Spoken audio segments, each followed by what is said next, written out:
Do you want to create a virtual presentation using overlays or maybe animations, but you're genuinely not sure where to start?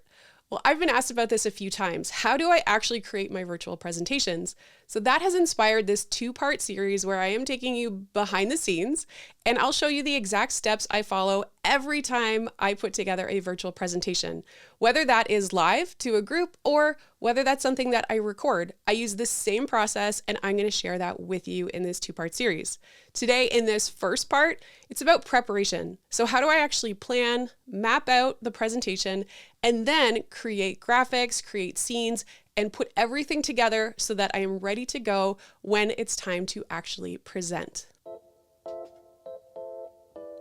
The first step is to make sure you know what it is that you are actually presenting. And in this case today, I'm actually putting together a workshop called Stream Deck Essentials. It isn't built yet, but I did put together a website because I, first of all, want to make it available for pre-sale at a reduced rate. But also this helped me really formulate what are my objectives and deliverables? What do I want to offer my students and also my clients? And this is something that's been asked for, so it's something I knew I wanted to create. So putting together this website was actually really helpful for me to be able to get a sense of, okay, what am I actually going to promise and offer? Then it comes down to actually putting it together and planning it. And this is what happens in, well, you guessed it, Notion. So Notion is where I organize my business and my content and really everything that I do in my life. So it makes sense that I would have this Stream Deck course planned in Notion. Here you can see, if you look at the top, you'll see the breadcrumb here. This is a course that is listed in my services and products database. If I were making a YouTube video, it would live in my content database. So it depends on what the product is, but I always want to make sure it's somewhere I can find it. On this page is everything related to the content or the curriculum of a presentation. I do actually have a separate project page where I can track all of my tasks related to getting this workshop done. But on this particular page, it's only focused on the actual content, so I can get it all organized in one place. You can see that I have gathered the workshop objectives. So what am I actually trying to do with this workshop? And because this is something I've been thinking about for a while, I've just gathered and collected ideas that I have for the actual content. This is just a simple bulleted list that I've gathered and tried to make some sense. It's not fully organized. That's my next step, and I haven't done that yet. But also at the bottom of this page, you'll see that I've also collected some YouTube questions. So any video I made about the Stream Deck, I went back to it, I took a look at the comments, and I gathered some of the questions that I can definitely answer in this workshop course. So this is my first step, is just gathering everything over time, having one place to keep it. My next step is going to be actually putting it into an organized database. So that is what we'll do next. The first thing I am going to do is clean up this page a little bit, give myself some space, collapse the sidebar, and in the top right corner, I am going to make this a full width page so I have some more room to work with.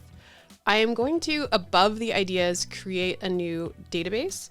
And so I use the slash. I want to see a board view. This is how I'm going to organize these different lessons. And so when I do that, I am creating a brand new database. And so this new database, I will call it Stream Deck Essentials. And it defaults to a status view, which is not actually what I want. I'm going to create modules for my board view. So let's go in here and I'm going to edit this. And instead of a status property, I would actually like to have a select property, and this is for the modules. So I will call this module. And I can actually assign these in here.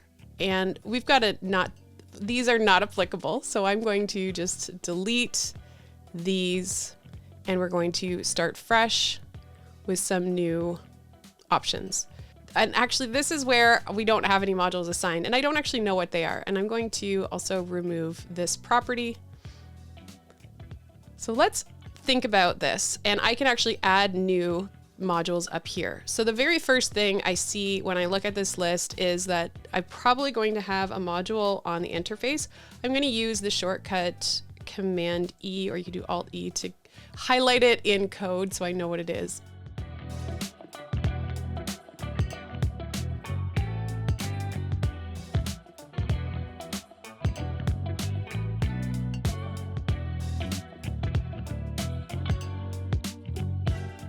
And I'm going to create some of these. So let's say software interface. This might not end up being what it's called. We also have navigation.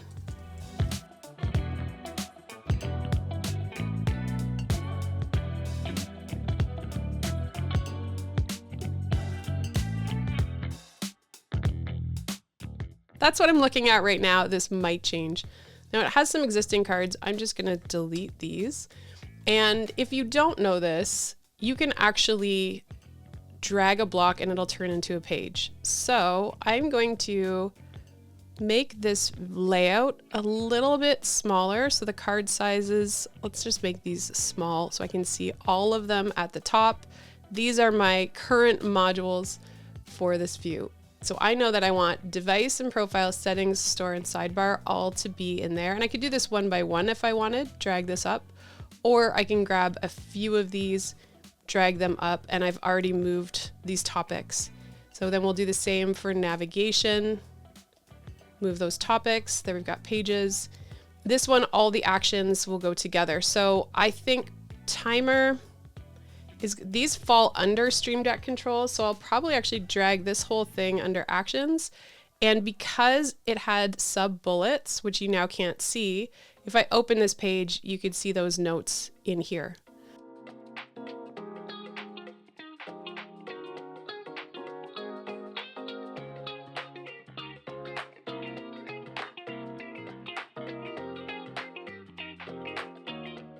So now what I've done is I've essentially taken all of these ideas and I now have them organized into modules, and then I can open each one and I can start to do more with this. A board view was really helpful for me dragging and dropping into the right module, but now I want to see a table view. So I'm going to say this table view, and I can just call it table view. And now we have everything in this way, but it's not sorted. So I'm going to want to sort by module. So now it's in that order, but it might not actually be in the order I like. So I am going to create a new property that is a select property and is called order.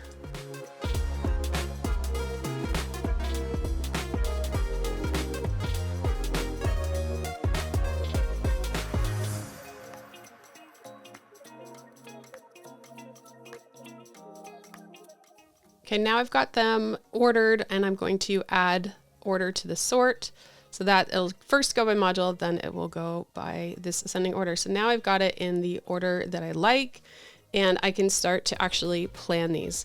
This is where you can customize your properties, and I am going to add a property where I decide the type of lesson this will be.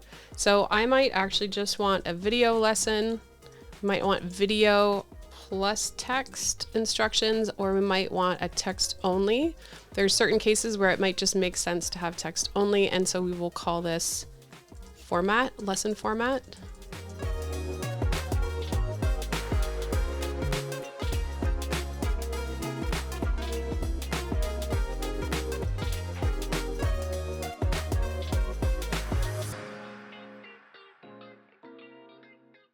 As I look at this, I realize I want these to be in a different order. So I am going to put plugins before icons, and just by changing that order, I change because the sort is automatic. So I like that better. And the other thing I can do with these lessons is I can create a status property. So I can track whether these are ready or not.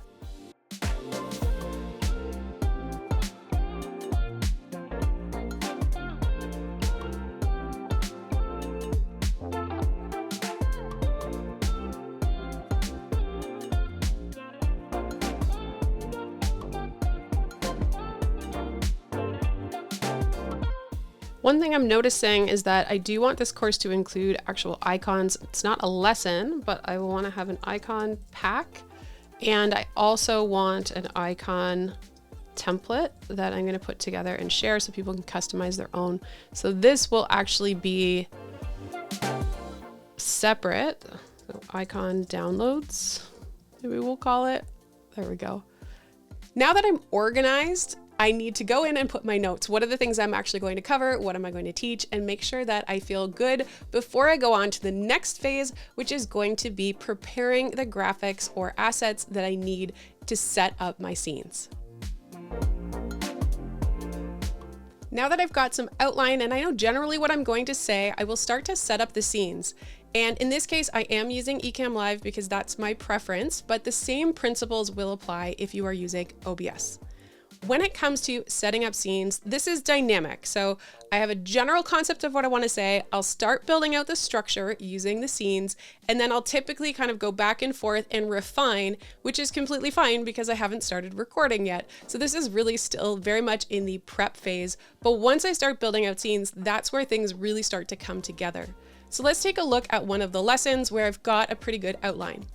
This is my profiles, pages, and folders lesson where I want to delineate the difference between profiles and pages and folders.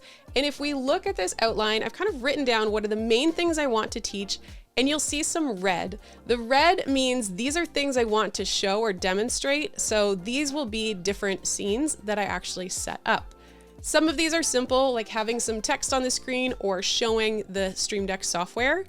But over here, you'll see I have an analogy I want to use that incorporates buildings.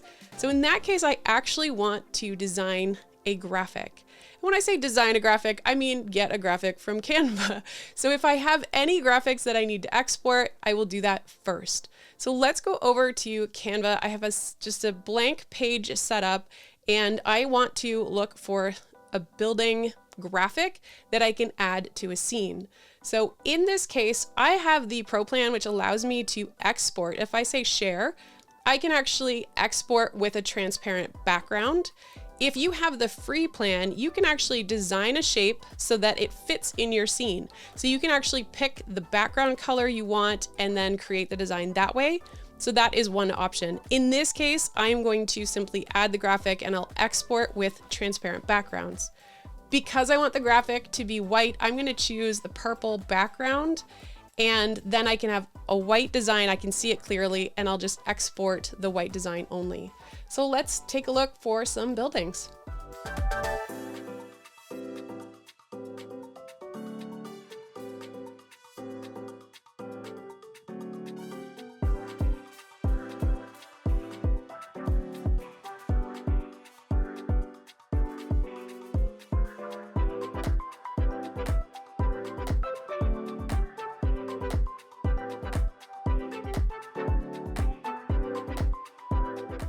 Okay, so now I have downloaded those graphics. They're in a zip folder. I can open those up when I'm ready to load them. But what I want to say next is how I save time when it comes to scene building. Because I have done this a number of times, I definitely want to keep things simple and just repeat what I already know and just simply adjust things. So I am actually going to go into live demo mode here with Ecamm. And you can see that I've got my scenes here down the side. Looks a little different if you're in OBS, obviously, but the same concept can apply, that you can create templates. And so I have some templates I've created that I can just simply duplicate and update. Just duplicate and update as many times as I want. So let's show you some of these. The first one, this is a lower third. It's got a small animation, and then I add my own text. So this is text that I can actually edit right here in Ecamm. I also have a split that's got a line animation going down the side. Very simple. I can add my own text. I also have one that is using Ecamm's background and text, and then I have just a window overlay here. I also have a section title, which you've probably seen before. And then there's one where I have a border and I can add some text underneath. So I've got these different setups, and I can simply copy these and then just update. So if I wanted to have a lower third like this, I can go in and I can just update it. And I can choose if I want that to fly in or if I want it to be there. But let's say that I actually do want to design something specific. I do have a Keynote file. So if we go over to Keynote, this is a file that I have that I go back to fairly regularly. And this is from my vocal workshop. And you can see I have different headings here, and these are actually animated. So if I click on this little build order, I can preview the animation. So you can see that the shape comes up and then it draws. If I want something more like this, I will actually just go in here, I will update this heading, and I'll export that slide as an animation. Same thing if I wanted something on the side here where I want to design it in Keynote, I can definitely do that. I know this is Mac only, and I can do other things. So this is where I will start to get really specific about designing and have the animation I want. There are animations. If you go into, say, Canva, you can do some animations and you can export them. I have done that before. The thing that's nice for me is because I can spit out an animation really quickly in Keynote. And if you don't know how, I've got some videos on how to do that. This works really well for me, but find what works for you so that you can quickly export some files and then load them in. Just like every time I make a show title for my YouTube channel, I just go back to the same file, update the title, and export it. So you can get things to go really quickly. So whether you use a combination of having some scene templates, or if you are going to specifically create a design and bring that in, all of those work. And I just say keep reusing what you like. You can make little tweaks as well. So that is how I use Keynote, and that's how I use Canva, etc. But really using some of these templates is extremely helpful. So I'm going to dive in and create some scenes for this lesson.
Okay, so I have just set up the lesson. That is what I do, and you will have seen a couple of things. One is that I copy and duplicate things. You might wonder, why does she have multiple main camera? Why did you duplicate software? Don't really understand that. The answer is I like everything to be in order. So all I have to do is press next scene, next scene, next scene. So I would rather set up a lesson in the exact order in the scenes that I want to go. Instead of jumping around, I can program my Stream Deck to go to my main camera, to go to a specific scene. I could do that, but it's much more economical and just easier for my brain to know what's the next scene, what's the next scene. So if we take a look at these that I just set up, I've got the profiles, pages, and folders heading. I have my main camera, my profiles, my software. Then I'll talk about pages, and then I'll show an example in software, and then I'll talk about folders, and I'll share one more of the software. I can go back to my main camera, building analogy, this was rough, building analogy 2, and then I can come back to my main camera. So I've essentially taken that outline, and then I set up the scenes. And if I want to repeat any of these, I can just copy and paste exactly what I've set up. And as you will have seen, I organize in folders. So if we go back to live demo mode again, you will see here that my intention will be have everything here in a folder. So I have my Stream Deck Essentials, and every lesson will have its own folder. This is how I can stay organized by adding these. I can always remove them later, or I can tuck them into an archive, because you can have folders within folders. So that is essentially how I set up all of my scenes so that I'm ready to go. So this is what my prep phase looks like. I am writing out all my ideas in Notion, and then I am also taking that information, working on it, outlining it, setting up my scenes. And usually as I start to get ready to record, I'll probably notice a few other things that I want to say. And I'm someone who definitely will ad lib and add things on the fly. I don't have a specific script. You didn't see a script there. I'll talk more about this in part 2 when I actually am setting up all of the cameras for recording day and what that looks like. But hopefully that gave you a glimpse into how I set up and structure any of my live or recorded presentations. And if you want to check out more details about the Stream Deck Essentials, you can check that in the description below.